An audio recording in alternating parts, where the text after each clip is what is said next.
నమస్తే welcome to Leo news. ఆంధ్రప్రదేశ్లో YCP మరోసారి అధికారం చేపట్టేందుకు చెయ్యని ప్రయత్నం అంటూ లేదు. మొన్నటి వరకు చూసాం వాలంటీర్లను అడ్డు పెట్టుకొని వాళ్ళ ద్వారా పెన్షన్ పంపిణీ చేసి లబ్ధి పొందాలని చూసింది. మరి ఇప్పుడు తాజాగా అయితే మరి ఎన్నికల కోడ్ అమల్లోకి రాకముందే ఈ పెన్షన్లు కావచ్చు, ఫీజు రియంబర్స్మెంట్, పెట్టుబడి రాయితీ నిధులు విడుదల చేయాల్సి ఉన్నా కూడా ఇప్పుడు ఎలక్షన్స్ ముందు కావాలనే వాటిని అకౌంట్లో వేసే ప్రయత్నం చేయాలని వైసీపీ ప్రయత్నిస్తున్న నేపథ్యంలో మరి ఎలక్షన్ కమిషన్ అయితే వాటికి అడ్డుకట్ట వేసింది. దీనికి పూర్తిగా మరి సీఎస్ ఎవరైతే ఉన్నారో ఆయన సహకరిస్తున్నారు అన్న వార్తలు కూడా వస్తున్నాయి. ఇదంతా ఆయన ఆధ్వర్యంలోనే జరుగుతుందని కూడా టీడీపీ ఇప్పటికే ప్రచారం చేస్తున్న నేపథ్యంలో మరి ఈరోజు కూడా అది నిజమయ్యే కొన్ని వార్తలు అయితే బయటకు వచ్చాయి. మరి దీని గురించి మరిన్ని వివరాలు తెలుసుకునే ప్రయత్నం చేద్దాం. మనతో ఉన్నారు సీనియర్ పొలిటికల్ అనలిస్ట్ అంకంరావు గారు. నమస్కారం సార్. నమస్తే అమ్మా. సార్, మొన్నటి వరకు పెన్షన్ల పంపిణీ విషయంలో వాలంటీర్లను అడ్డు పెట్టుకొని లబ్ధి పొందాలని చూసింది. ఇప్పుడు అది కాకపోయేసరికి మళ్ళీ ఫీజు రియంబర్స్మెంట్ డబ్బులు కావచ్చు, ఇలా ప్రజలకు అందాల్సినవి ఏవైతే ఉన్నాయో ఎలక్షన్స్ ముందు రిలీజ్ చేసి వాళ్ళని ఆకట్టుకునే ప్రయత్నం చేయడం కోసం ట్రై చేస్తుంది వైసీపీ. దానికి ఈ సీఎస్ ఎవరైతే ఉన్నారో ఆయన పూర్తిగా సహకరిస్తున్నారు, అధికార పార్టీకి తొత్తుగా ఇప్పటికే ఆయన బిహేవ్ చేస్తున్నారు అని చెప్పి వార్తలు అయితే వస్తున్నాయి సార్. సో ఏం చెప్తారు మీరు?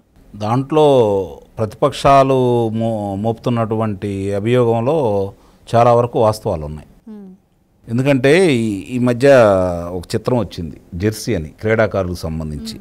దాంట్లో ఒక పదం కూడా ఉంటుంది, నువ్వు ఇంతకంటే దిగజారువు అనుకున్న ప్రతిసారి నా నమ్మకాన్ని ఉమ్ము చేస్తున్నావు, ఇంకా దిగజారిపోతున్నావు అని చెప్పని అందుట్లో మాట్లాడతారనమాట.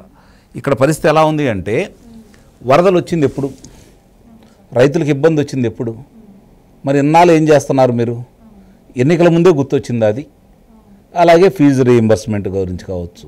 అంటే ఇది కావాలని ఈయన మొట్టమొదటి నుంచి సహకరిస్తున్నాడు కాబట్టి ఈయన తొలగించమని చెప్పని జగన్మోహన్ రెడ్డి గారి మనసులో భావాలని ఈయన గ్రహించేసి దాన్ని అమలు చేయడానికి ఈయన ఉన్నాడు కాబట్టి ఈయన తొలగించండి అని చెప్పి మొట్టమొదటి నుంచి పోరాడుతున్నారు ప్రతిపక్షాలు.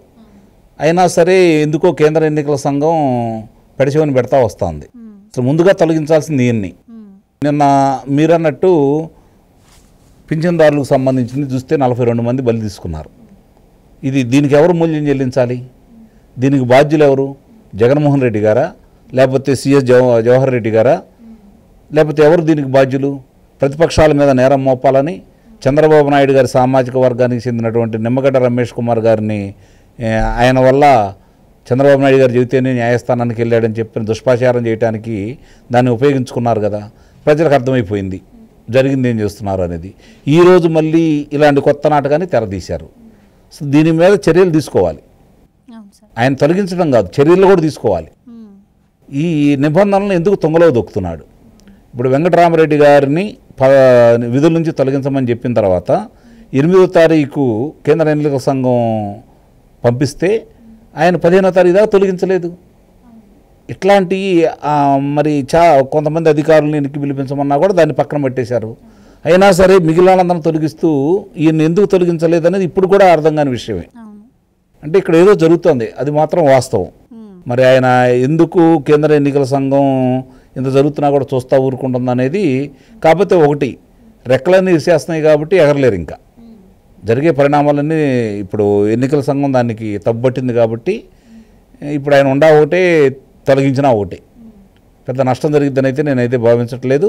వైఎస్ఆర్సీపీ పార్టీకి జరిగే లాభం లేదు, కూటమి జరిగే నష్టం ఉంటుందని అయితే నేను భావించట్లేదు. ప్రజలు ఒక నిర్ణయానికి వచ్చేసారు. ఏ విధంగా ఈయన ఆలోచిస్తున్నాడో మనకు అర్థమైపోతానే ఉంది. ఇప్పుడు అధికారుల యొక్క వాళ్ళ ఒత్తిడి కూడా కొంత తగ్గిద్ది, కొంతమందిని మార్చారు కాబట్టి. అయినా సరే ఇంకా కొన్ని ప్రాంతాల్లో, ఇంకా కొన్ని ప్రదేశాల్లో కూడా దాడులు ఇంకా జరుగుతూనే ఉన్నాయి, భయాలేమి లేకుండా. దీనికి పరిష్కారం ఏంటంటే కేంద్ర ఎన్నికల సంఘం దీన్ని గట్టిగా వాళ్ళని అదుపులో చేయాలి అంటే కేంద్ర బలగాలను దించాల్సిందే. అయినా సరే ఇప్పుడు వీళ్ళేదో ఇది ఎందుకు చేస్తున్నారు అంటే చాలామందికి అర్థం కాని ఏంటంటే భయపెట్టడానికి చేస్తున్నారు. ప్రజల్లో బలం ఎటు లేదు. ప్రజలు రేపు పొద్దున ఓట్లు లేకుండా ఆపాలి అంటే వాళ్ళు భయాన్ని సృష్టించాలి. ఆ భయాన్ని సృష్టించాలి అంటే అరాచకాన్ని పెంచాలి, అరాచకాన్ని ప్రోత్సహించాలి, అరాచక పనులన్నీ చేయాలి, దాడులు చేయాలి. దాన్నే నమ్ముకున్నారు వీళ్ళు. దాన్ని ఇప్పటి వరకు ఈ అధికారులు వాళ్ళకి అండదండలుగానే ఉన్నారు. ఇప్పుడు కూడా అండదండలుగా కొంతమంది ఉన్నారు. ఇప్పుడు ప్రజలు ఒక నిర్ణయానికి వచ్చారు. దానికి ఉదాహరణ ఏంటంటే మొన్నటి నుంచి జరుగుతున్నటువంటి పోస్టల్ బ్యాలెట్ సంబంధించి వీళ్ళు ఎంత అణగదొక్కాలనుకున్నా, వాళ్ళు ఎంత మోసం చేయాలనుకున్నా కూడా వాళ్ళు తిరగబడి 95% మంది ఈ ప్రభుత్వానికి వ్యతిరేకంగా ఓట్లు వేయడానికి నిర్ణయించుకున్నారు. అంటే దాని వరకు వాళ్ళ మీద దౌర్జన్యాలు చేస్తున్నా, దాడులు చేస్తున్నా, లేకపోతే ప్రలోభాలకు గురి చేయాలని చూసినా కూడా వాళ్ళు లొంగిపోకుండా చేస్తూనే ఉన్నారు. ప్రజలు వీళ్ళని కూడా ఆదర్శంగా తీసుకోవాలి. ఇప్పుడు ప్రజలు కూడా ఎలాంటి ప్రలోభాలకి తలొగ్గకుండా, వాళ్ళు బెదిరిస్తే బెదిరిపోకుండా, మీ దగ్గర ఉన్నటువంటి అవకాశం ఇది ఒక్కరోజు కాదు, ఇది మీ 5 సంవత్సరాల భవిష్యత్తుకి, ఇది పిల్లల భవిష్యత్తుకి, మన భావితరాల పిల్లలు అందరూ వాళ్ళు మంచి మంచి ఉన్నత స్థానాల్లో ఉండాలి అనుకుంటే, మన రాష్ట్రం బాగుండాలి అనుకుంటే మీ చేతిలో ఉన్నటువంటి ఏకైక ఆయుధం ఇది. ఇప్పుడు ఒక్కసారి మనం ప్రజలందరూ చేసిన దానికి కనీసం ఒక 30 సంవత్సరాలు వెనక్కి పడిపోయాం. మళ్ళీ దీన్ని తిరిగి నిలబెట్టాలంటే చాలా సమయం పడుతుంది. ఆ సమయం కూడా ఇవ్వకుండా మళ్ళీ ఇలాంటి అవకాశం కనుక మనం కలగజేస్తే ఇక ఆంధ్ర రాష్ట్ర భారతదేశంలో ఆంధ్ర రాష్ట్రం అనే ఒక రాష్ట్రం ఉందని చెప్పని మనం చరిత్రలో చదువుకోవడమే తప్ప అక్కడ మామూలు వాళ్ళు ఇక బతికే పరిస్థితి అయితే ఏం లేదు. చూస్తూనే ఉన్నారు కదా ఒక్కొక్క ఉదంతాలన్నీ కూడా. రైట్ సార్, మొదటి నుంచి కూడా ఏపీ ప్రజలను డబ్బు పెట్టి మభ్య పెట్టడం, డబ్బుతో కొనే ప్రయత్నం చేస్తుందా అంటే పరిస్థితులు అయితే అట్లనే కనిపిస్తూ ఉన్నాయి. సంక్షేమం పేరుతో 10 రూపాయలు ఇచ్చి 100 రూపాయలు లాక్కుంటుంది. ఆ తర్వాత ఇప్పుడు ఎన్నికలు వచ్చేసరికి డబ్బు, మద్యం విచ్చలవిడిగా ఎక్కడ పెట్టినా కూడా పంచుతూ వస్తుంది. చాలా చోట్ల కూడా పట్టుబడ్డ సందర్భాలు కూడా మనం చూసాం. మళ్ళీ ఇప్పుడు ఎలక్షన్ టైంలో నేను వస్తేనే సంక్షేమం వస్తుంది, నేను వస్తేనే మీ అకౌంట్లో డబ్బులు పడతాయి, నేను బటన్ నొక్కాను అని ప్రచారం చేసుకుంటుంది. ఇప్పుడు చూస్తే ఇప్పుడు కూడా ఈ ఏవైతే గతంలో రావాల్సిన, అంటే ప్రజలకు అందాల్సిన టైంలో ఇవ్వకుండా వాళ్ళని ఇబ్బందులు పెట్టి ఎలక్షన్ టైంలో వాళ్ళకి ఇవ్వాల్సిన డబ్బులు కూడా పార్టీ ఏదో ఫ్రీగా ఇస్తున్నట్టు చూపించి ఇట్లా ప్రజలను డబ్బుతో కొనే ప్రయత్నం ఒక అధికార పార్టీకి ఎంతవరకు కరెక్ట్ అంటారు సార్? చేసిన అభివృద్ధి చెప్పకుండా ఇక్కడ న్యాయాలు ఇవ్వండి, అధికారమే పరమావధి. ఎందుకంటే చంద్రబాబు నాయుడు గారిని ప్రజలు కోరుకుంటున్నారు. జగన్మోహన్ రెడ్డి గారు తానే ముఖ్యమంత్రి కావాలని తాను మాత్రమే కోరుకుంటున్నాడు. కారణం ఏంటంటే ఆయన వెనకమాల ఉన్నటువంటి లొసుకులన్నీ కాపాడుకోవాలంటే ఆయన అధికారం అనేది కావాలి, డబ్బులు రావాలి. ప్రజలు ఏమని కోరుకుంటున్నారు? మన రాష్ట్రం బాగుండాలి, మేము బాగుండాలని ప్రజలు కోరుకుంటున్నారు. కాబట్టి చంద్రబాబు నాయుడు గారిని కోరుకుంటున్నారు. ఇక్కడ న్యాయాల గురించి పట్టించుకునే ప్రశ్న అయితే లేదు.